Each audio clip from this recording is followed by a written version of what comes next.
உங்க மகன் எப்படி இருப்பார்? எங்களோட அன்புக்கு சாட்சியா பொறந்தது தான் நரேன் அப்படிங்கிறது இப்போ வரைக்கி நான் ரொம்ப மனரீதியா என்ன சொல்றது, ஒரு தாய் வந்து அவ்வளோ தூரம் அவன பெத்து எடுக்கிற போதே ஆப்ரேஷன் பண்ணி தான் நான் எடுத்தேன்.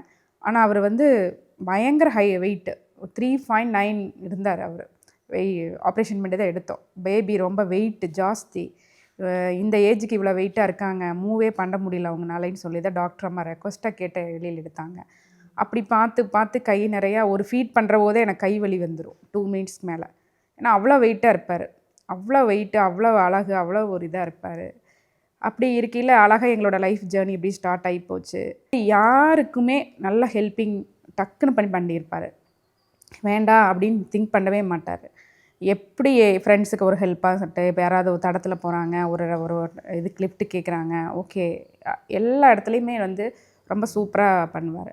நல்லா ஹைட் பார்த்திங்கன்னா, இப்போ வந்து ரீசெண்டாக ஆக்சிடெண்ட்டுக்கு முன்னாடி பார்த்திங்கன்னா 172 சென்டிமீட்டர் இருக்கார். 4.5 இயர்ஸாக ஜிம் போயிட்டுருக்காரு. வெயிட் பார்த்திங்கன்னா 96 இருந்தார்.